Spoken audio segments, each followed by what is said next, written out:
and welcome back onto the platform, the show where we do stories with no thought whatsoever. My name is Ryan. I am so sorry, but my name is Kevin. Kevin, would you like to apologize to the people at home? I'm sorry, people at home. I cut Ryan off. It was horrid, awful, gross, and disgusting. How did it make you feel? Good. But that's not the point. No, it's not. If you could do one thing differently, what would you do? Nothing. Now, that's not right. I would do it harder and faster. No, I think I would. No, I would quit the show right then if I could go back in time and do it over. Gotcha. Well, we can all reminisce, can't we? How are you doing today, Kevin? I'm doing great. It's a warm, sunny, lovely day here in this Canada?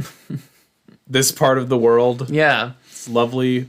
It's a lovely place. It's exciting developments. The room that we record in feels a lot bigger now. Because I moved to bed. Yeah, full disclosure, we record this show in what is ostensibly our sex living room. Well, our living room. Yeah, the place where we live, have sex, and watch television. Of course. And there used to be a pretty huge bed For sex. in here. But recently, Kevin successfully moved the bed Because we no longer have sex. into his room. Where we now have sex. No. And now there's more room in here. To have sex. Which is fun. You're not even saying words anymore. You're just grunting. No sex. I'm going to get a suggestion. That's probably good. We should stop this. We should stop. We, both of us should stop. You're part of the problem. I am your soulmate. You're right. I love you. I love you. The suggestion that we have for today's episode... Give it to me. ...is a character. Okay. And the character is Nessie. Like the Loch Ness Monster? Potentially. I think it's up to us. But at least the name of a character that we've been given is Nessie. Nessie. And hey, if other folks want to suggest suggestions like Nessie, how can they do it, Kevin? Well, first, you're going to need to get a goat. Yep. Okay? Draw a circle in the sand. Yep. Spill the blood of the goat. Yep. Chant A-O-T-A. A-O-T-A. That's the name of the mailing company that we use. Then you will remove a piece of paper, write down on it your suggestion. Yep. You're going to step over the dead goat, go to your computer, put the piece of paper down, and you're going to email us at platform.pod show@gmail.com, or you'll DM us on Instagram at the Platform Podcast, or TikTok at the Platform Podcast, or put a comment somewhere. And that's how you'll let us know. So you're going to need a goat, circle, knife, piece of paper, knife. Probably. You can use your bare hands, but knife's probably cleaner. Quick, cleaner, and easier. Yeah. And a computer with an internet connection. Yeah. Yeah. AOT sponsored. That is, of course, the Aero. Territorial. That's not what comes next. It's Aero. Territorial. Doesn't begin with O. Yeah, it does. It begins with U. Thank you. It begins with you and me. It begins with you. Okay, and this me. is stupid. We should get started. No, it's not. It's hilarious. You're hilarious. Thank and you. you mean the world to me. I know. I can't wait to look into your eyes forever. Me too. The suggestion is Nessie. Nessie. I almost said Missy, but that's a different person's We name. should come up with a title. Let's come up with a title. The title is Under Water. Time.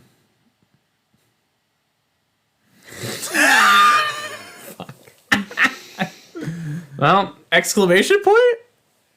question mark, ellipsis, semicolon. Okay, well, the title is Underwater Time. Exclamation point, question mark, ellipsis, semicolon, sorry. No, that can't be the title. Why not? Because I title the episodes in the podcast release. Yeah. And I'll title it whatever I goddamn want. I'll throw a tantrum. I'll name the episode Kevin Sucks Shit. Do it.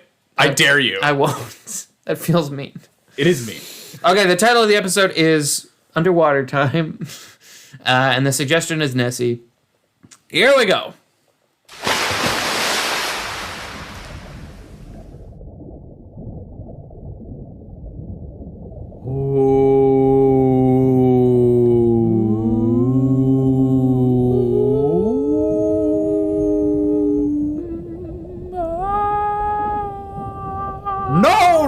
No!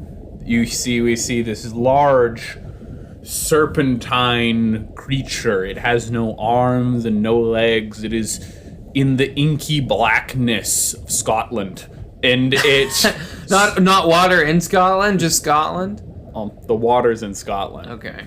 Good to double check these things. The creature moves and undulates. No visible eyes on its face, but a mouth, 3-layered mouth, which opens and closes to accept lichen and plankton onto it. Some kind of abhorrent worm. We see 2 large holes in the side of its ostensible head, and it says, "No, no, no. The choir needs to be in sync." And we see who the big worm is talking to. There's a variety of strange aquatic creatures, the like of which you've never seen, not seeming to belong to ocean or fresh water, almost like some kind of mutated squid being with 18 tentacles erupting from it in all directions. We see 20, but I don't think accident. Yeah, and he hasn't been the same since the fire. And there's another one that's like a fish, but it's like weird. And then there's another one. It's been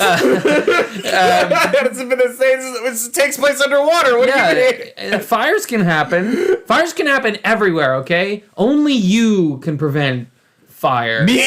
Yeah, you. Get the fuck out there, man. There's fire. Kevin has left the room. He's come back.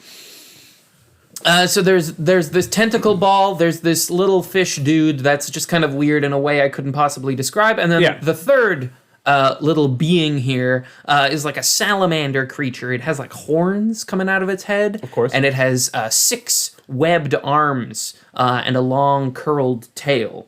And all of them are sort of swimming and sort of wibbling around in this dark inky water, and they all sort of stop singing and sort of look sheepishly at each other. "What are you, sheep?" The large worm says. "Oh, I'm sorry." The tentacled creature exclaims. "I'm sorry, but since the fire, I can't sing like I used to." "Actol, you need to focus. Was it you, Actol, who was singing out of turn?" And then the fish-looking thing speaks up and it says, "No, it wasn't Actol. No, it wasn't Actol. It was I, Karg." "Karg," says the large worm. "Karg, I know you to be a deceiver. Don't lie." "I'm sorry. I thought that I, Karg, would be able to deceive you and so take some of the proverbial heat off of Actol. You know he hasn't been same since the fire."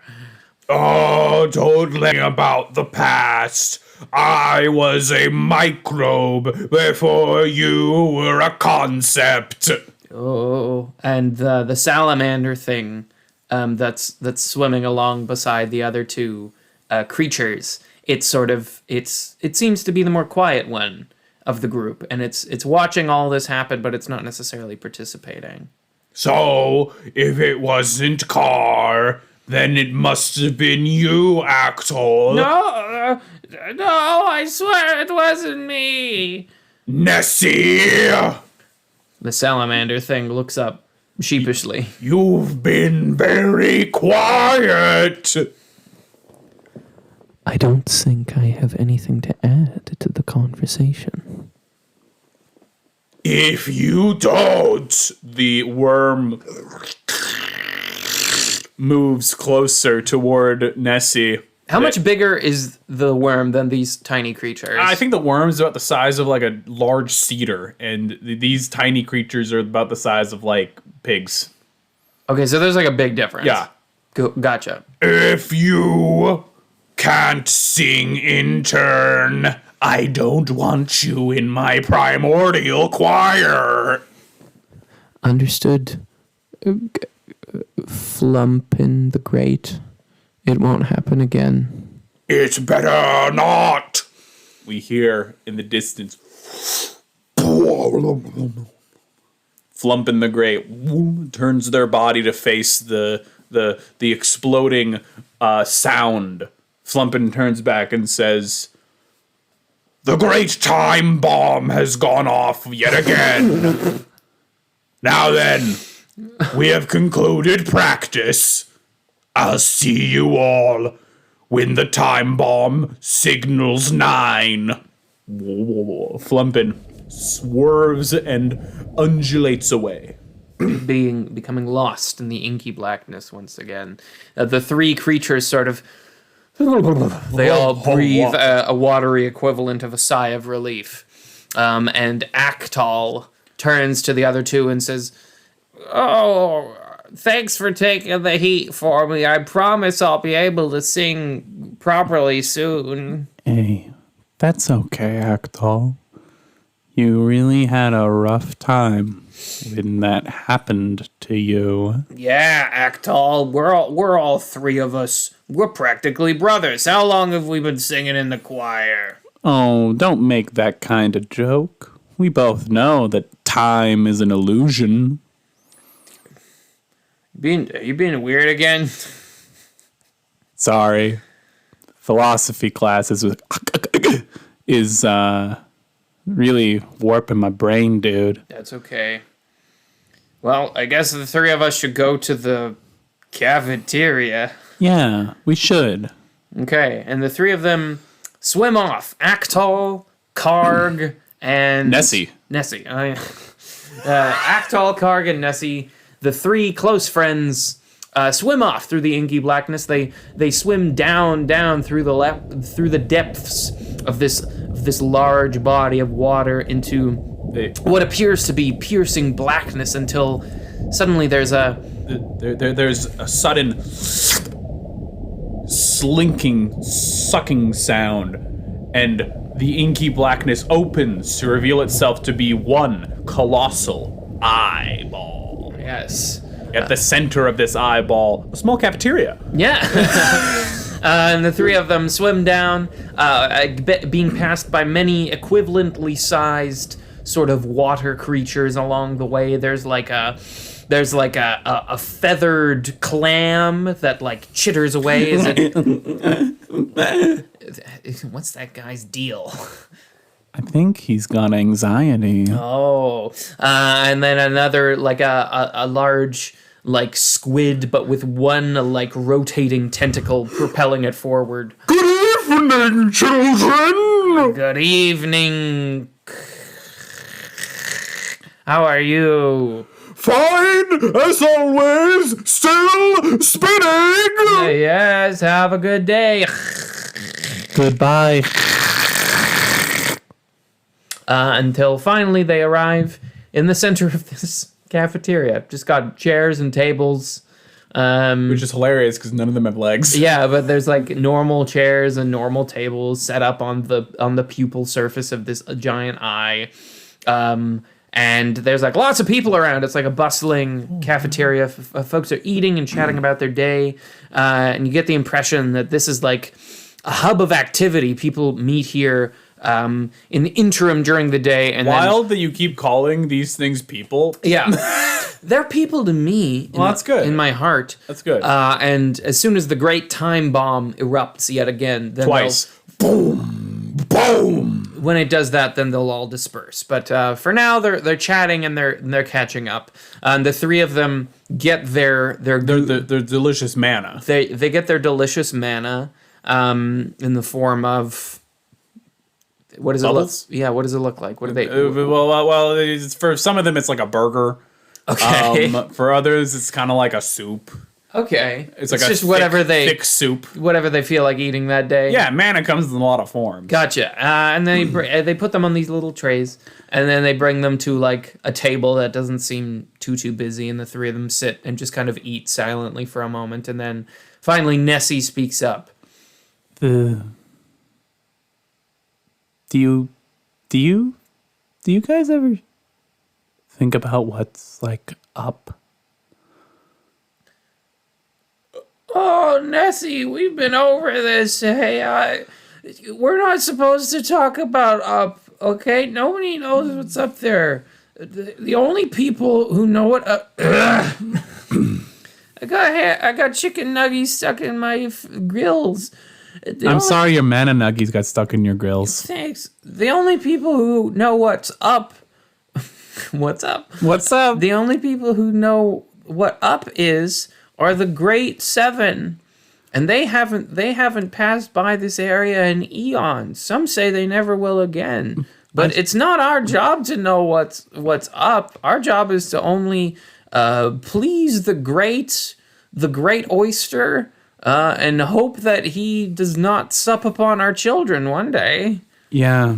The only way to do that is with beautiful music. And other such activities, such as Dance, art, theater, sculpture. He really is the worst of the Great Seven, the oyster. Yeah. But everybody knows that you can't ask him anything or he'll just eat you. Yeah. Yeah, that's true. I heard that. My dad told me that before he mysteriously disappeared after swearing that he would ask the Great Oyster a question. What was the question? Probably what's up. I just wish I even knew what up was.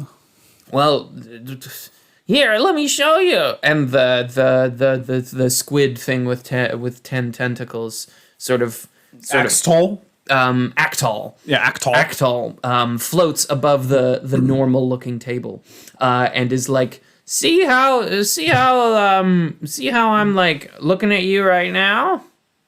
Yes.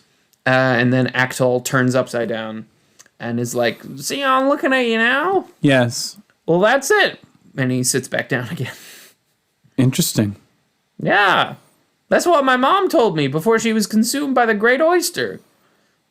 I'm sorry about that. That's fine. We all lose things sometimes. That's true. There's nothing permanent. Yeah, nothing's permanent in this life, but my brother always said before he was consumed by the Great Oyster that our lives aren't defined by loss, but by memory.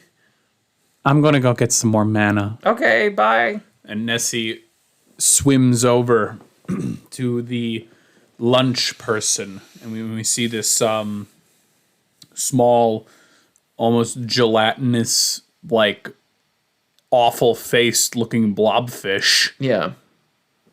Hello. Hi there. I was wondering if I could please get some more mana French fries. More mana French fries. Yeah. You know, more mana French fries. Yeah. I like the cut of your jib, kid. Yep. You know what this reminds me of? And the little blob like starts manipulating some mana into the shape of French fries. And says, you know what this reminds me of? You've always been a good storyteller, Jennifer. This reminds me of that time that, I found an elevator. An elevator? Yeah, it was an elevator, you know? No, I don't know what that is. Can you tell me about it? It's a bit like a clam, except it's hard and not alive. Oh, like a dead clam? No, it's different. Like it was built dead. Oh. And then Oh, what happened next? Okay, so I get in the elevator, right? There's a bit of food in there. I thought I could make it into mana, right? You've always been good at that, Jennifer. Thank you. You're the lunch lady of the whole community. Thank you. Turning mana into whatever shape you see fit. Thank you. Truly, without you, we would starve. Go on with your story. So I'm turning it into mana, right? Yeah. Then, all of a sudden, I feel myself being pulled in a direction. Which direction? Down? Sideways? I think up. Oh my god. And don't freak out, kid. I'm still... Nessie is like hyperventilating, but in the way a fish would. Yeah, so I'm going up, right? I'm going up. I think I'm going also a little bit diagonal. Whoa. Yeah. I'm going up, and as I'm going up, I notice a few things. I notice like a lot of light. Light? Yeah. Like the light that's produced by the eye of the Great Oyster in all his benevolence? Yeah. The light by which we see the world? Except it came from beyond the oyster. Beyond the oyster? From what direction? Up. Hey, stop freaking out. Sorry. Like a very I'm just unfamiliar small- with the concept. And like slowly the blob like produces a like pseudopod. And like Pats Nessie on the head. no. No, The blob is coming in and slaps Nessie. but like really slowly. Just really slowly. And so it causes Nessie to go like, Oh, sorry. You snapped me out of it. yeah, get you one of those, kid. So, when you saw the great light coming from up, what did you do? Well, there wasn't much to do. I was in the elevator. Oh, yeah. So, what happened next? I get to the surface, and it's just awful. Like, I'm just like, It's awful. yeah. What's the surface? Oh, you don't know about the surface? No. It's I don't like- know anything. I don't know anything about anything. I'm only 2,000 years old. Oh, you kiddo. Yeah. So it's kind of like a rock Oh. that you go, and there's no more solid whatever. Everything is no longer. There is Everything nothing. is there's nothing? Well, yeah, Sounds horrifying. it was pretty scary. Sounds like the precipice of all existence. Yeah, it is. But it was also pretty cool. I felt light and free, although I couldn't maintain my corporeal form. Is that how you became so pudgy and round? Yeah. Is that why you look like a horrendous blob instead of the beautiful fish you once were? Hey, Sorry. screw you. I'm going to slap you again.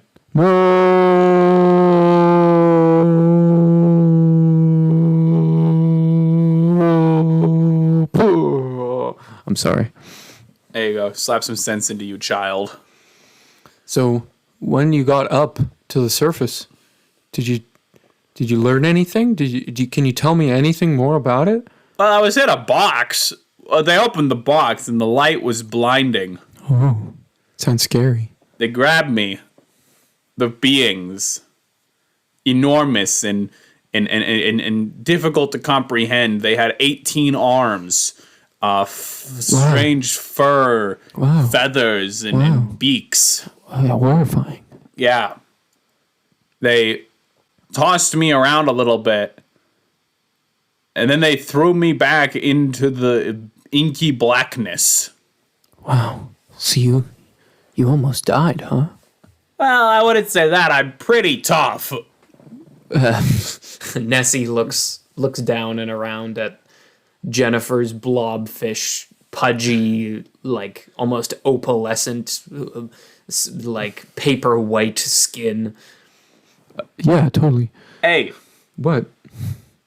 I didn't say anything.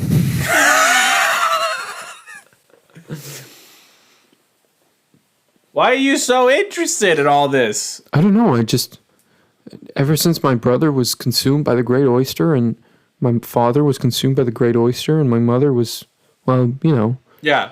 went to business school and then was consumed by the Great Oyster. Yeah. I can't help but feel like maybe, it feels like all my life, my fate and my path has been predetermined for me, and I haven't had a huge degree of choice. Like, fuck off. what? Just shut the fuck up. There's people behind Nessie in line. Is like, hey, we want our mana. Yeah, come I on, want my Nessie. mana sandwich. Oi, Nessie, listen. Either get into the mall or go up. One or the other. None of this bullshit. Oh. I don't give a shit about you. Okay.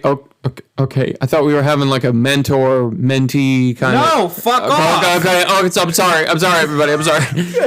And Nessie swims back to the table, a bleak look in their eyes. And Aktal is like, what took you so long?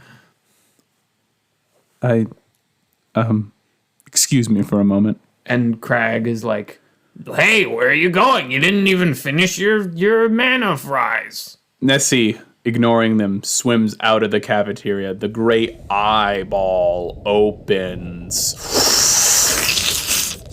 And Nessie is able to make their way into the inky blackness, lit only by the light of the Great Oyster's eye. As Nessie swims away in a direction that's not quite up, but not quite down. Sideways. Sideways, mostly sideways. Directions are always murky down here in the inky depths of Scotland. Yeah. And as Nessie is swimming, propelling themselves with their curled tail and their 6 webbed feet. There is no sight, sound, no light. Utter, complete blackness. And all Nessie can think about is their brother, their mother, all their many siblings, all consumed one after another by the Great Oyster. For to be consumed by the Great Oyster is not a travesty or a tragedy. Neither is it an honor. It is simply a fact of life. It simply is. It simply is. One is born. One fulfills one purpose. One fulfills one's purpose for the pleasure of the Great Oyster. One sings. One sculpts. One performs. And then one dies. And then one dies. And there's never been nothing to it. Other than the Great Oyster's all-consuming maw. Of course, there was the alternative. What Nessie does now. To exist in the blackness. To exist in the dark. To exist in the void. Nessie knows they would never grow. They would never project. Nothing would ever occur should they remain here in the depths beyond the light of the oyster's eye. Nessie looks around. There's nothing. Nessie looks back towards the distant shimmering of the eye.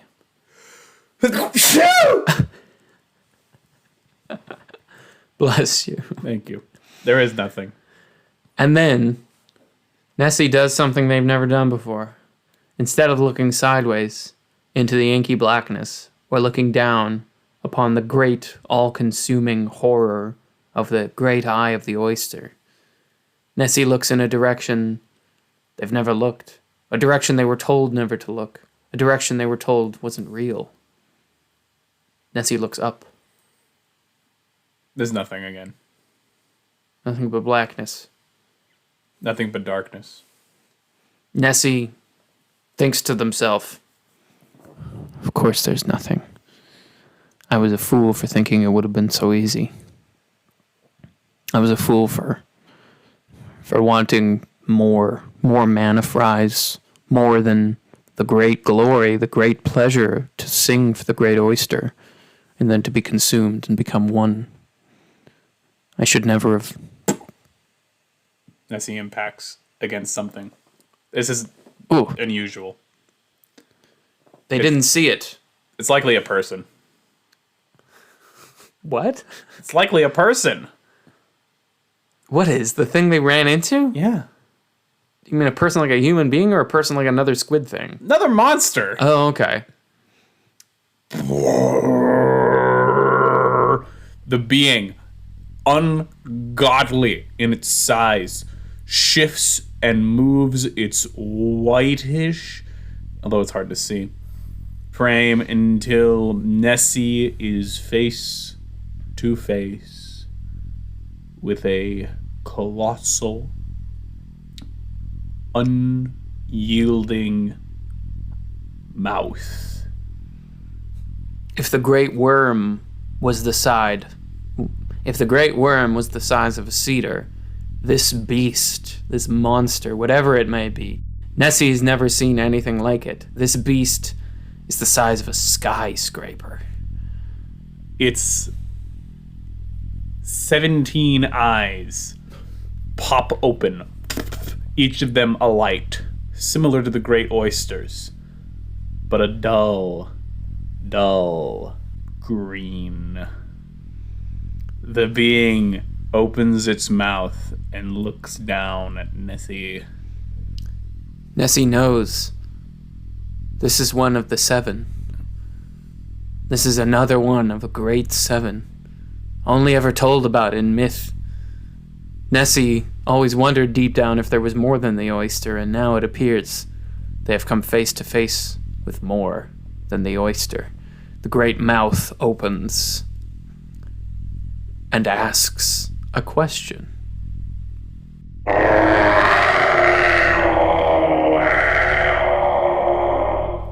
Nessie, reeling from the shockwaves of the sound, sort of spinning in place, rights themselves and says, hello?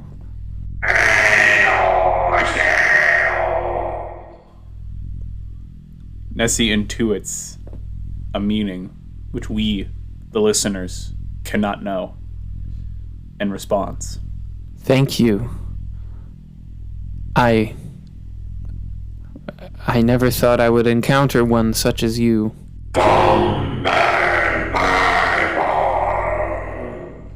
You're right. I'm sorry. I shouldn't have doubted. Now that I know the truth, that there are others within our world.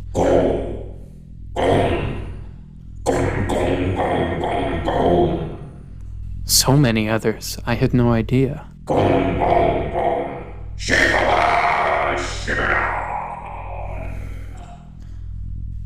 But if what you say is true, does that mean there's more?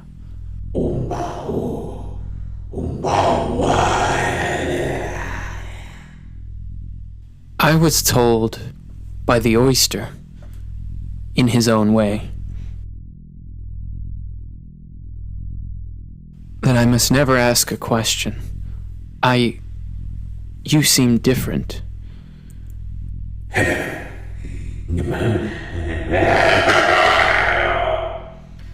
May I? The act in of itself is a question, but may I trouble you with one question? What is up? The beast unleashes from its mouth a tongue. Long yet thin. It spins and swerves like a sperm. And it slicks and grips around Nessie. What are you doing? The creature moves in a direction unfathomable. This is Nessie, wrapped up in the saliva-coated creature's tentacle, is suddenly, and without warning, let go.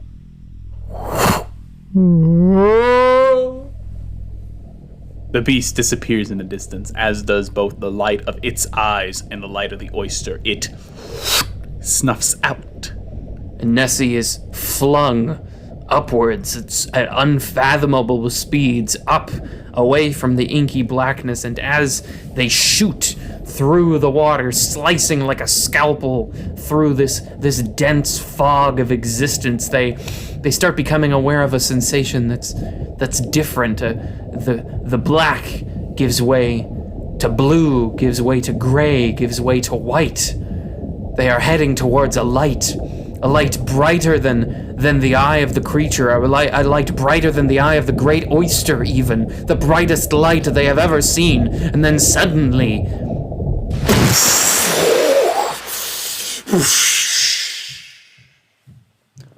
they are above. No pressure. No downward chains on this creature. Its body adjusts. Nessie's internal organs do not combust. They do not become sloven and unshapen like that of Jennifer. They maintain themselves. Nessie was built to be here. Nessie lands back in the home that they have always known, but now they can see more. They poke a tentative eye up, out of the world and into up. They look around, they blink in the blinding light. They see there on the shoreline a tiny, tiny thing. They move closer, curious, morbidly so. They know that any moment they spend here in Up could be their last. They have never seen anything like this, but in a state of sheer enrapturement, they cannot help but be drawn closer. The being small, tight in its construction, its arms, its tentacles are closed and rigid. It's got 4 of them. And 1 head. The being wears something. Clothing is not a concept that Nessie understands. It seems to be covered in some kind of hide, some kind of armor.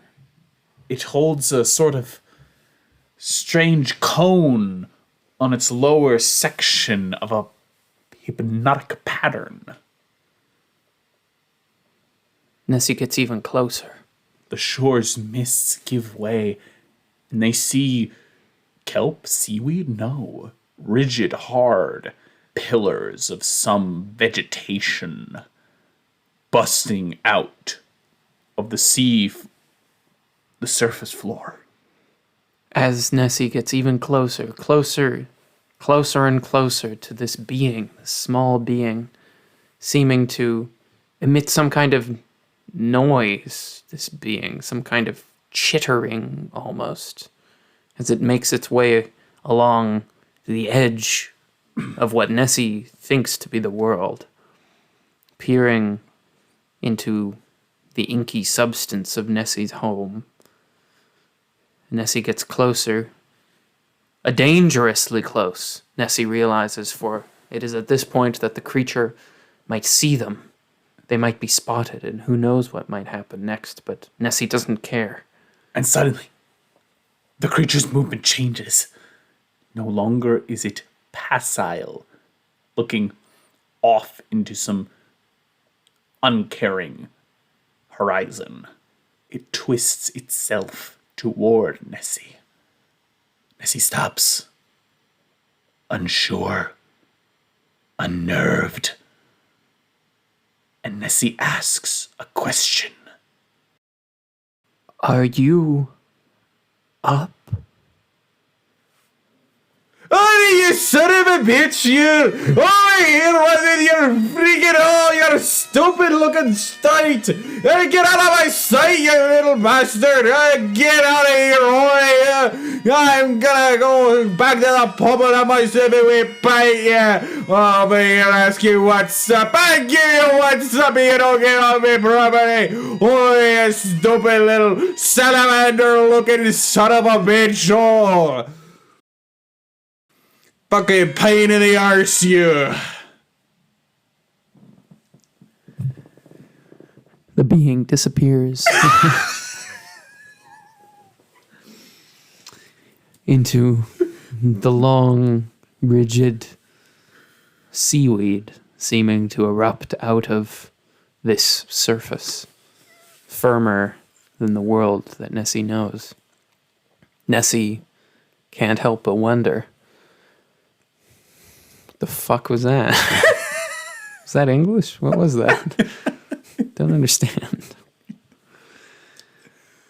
Nessie thinks that perhaps they'll never understand. Unless they go further.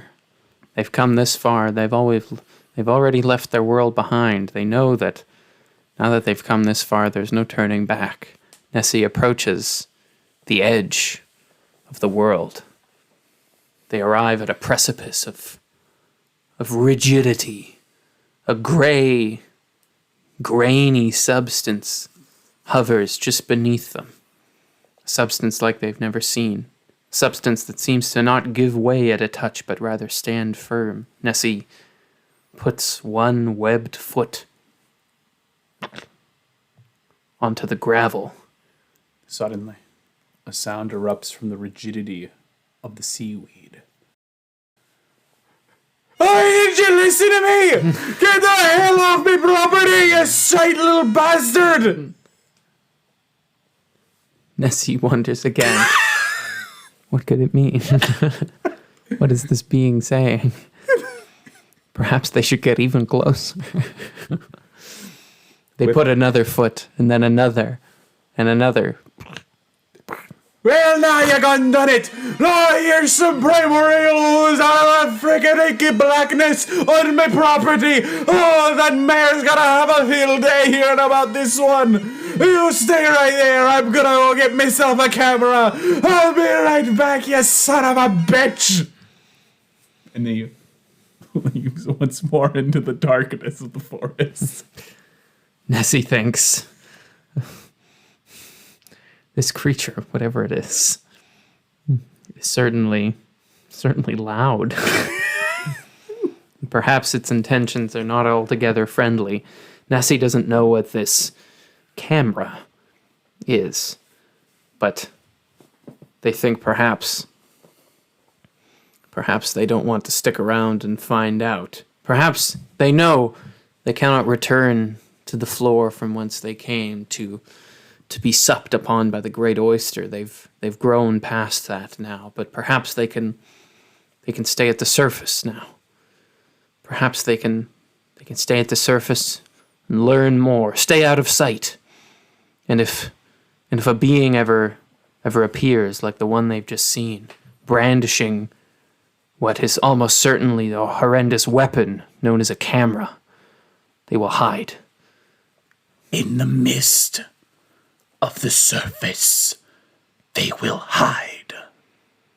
And so, as the man, as we know him, returns, brandishing a horrendous metal box. Son of a bitch, ain't no one is gonna leave me. I got some kind of horrid Cthulhu-Locratian monster on me freaking Hey, where'd the shite bastard go? And as the man raises his camera in one last vain attempt to take a picture of Nessie, she dives below the surface just in time for her tail, her curved tail, to be raised above the surface in an image that looks similar to what we would know as a dinosaur.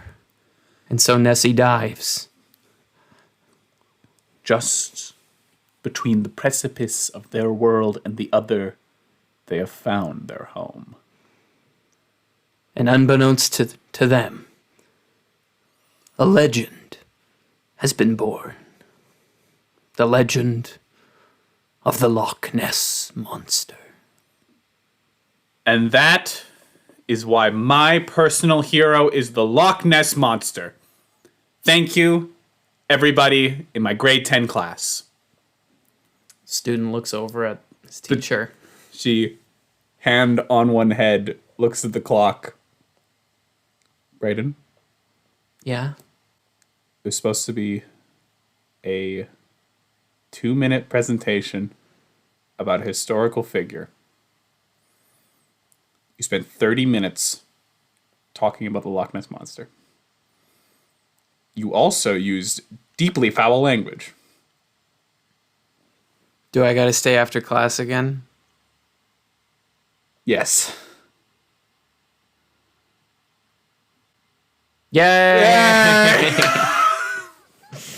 Wonderful. Yeah, wonderful. We created a new mythology. A new mythology for the Loch Ness Monster. Yeah, we did. Apologies to any Scottish listeners. That's not what you sound like. That is what you sound like. No, shut the fuck up, Kevin. Not what you sound like, I promise. I'm sorry, Scotland. The last thing we would ever do here on the platform is engage in harmful stereotypes. You're right. I'm sorry, Scotland. I didn't mean to. You actually sound like this. Okay, all right. Well, that was fun. What was the moral of that story? I think the moral of that story is that when you're assigned to do a project, right? Yeah. You should do the project on what is relevant and not go on a tangent about the Loch Ness Monster. Yeah, read the instructions. If you're taking a test, always read the whole test before you start, just because you never know. And read the whole test before you end. Yeah. Yeah. And if you're working on an assignment, make sure you know exactly what you're supposed to do before you start. Exactly. Great. Well, did you have any notes about that? Anything you liked? Anything you didn't like? I think maybe I liked it. I think it ping-ponged fun in a fun way between the serious and the silly. I liked that as well. I liked how we had a blend of serious and silly. Yeah, I was thinking about it midway, and I was like, this is very similar to the golf one. And I like golf because it stayed at a particular like octave. Yeah. It stayed at a particular like tone throughout. Yeah. I like the idea of this one swinging wildly. Yeah, but it still felt consistent. Yeah. Even though some parts of it were comedic and some parts We're not. some parts weren't. I'm sorry, Scotland. I didn't mean to insult you. You couldn't hear it, but as soon as Kevin started talking like a very stereotypical Scottish accent, I leaned away from the microphone and put my head in my hands. I thought you found that really funny. It was pretty funny, but I also thought, how did it come to this? Great. Well, thanks very much for listening, everybody. Yeah, thank you. If you liked the episode, be sure to leave us a review on Spotify or Apple Podcasts or however you're listening to this. You can leave us a star review or a written review if you really, really liked it. Consider sharing this show with a friend. If you enjoyed it, you can recommend it to somebody you know. You can also engage with us, like Kevin said at the beginning. Recommend it to someone you don't know. Recommend it to a stranger. Accost strangers in the street in our name. Do it. Surely this won't come back to bite us legally. Yeah. You can send us an email at platform.pod.show@gmail.com. You can send us a message via various social media accounts. And other than that, have a great day, everybody. Yes. Thanks for listening. Hey. Be safe. Yeah. Be lovely. Yeah. We will see you next time. See you next time, everybody. In the immortal words of the Loch Ness Monster.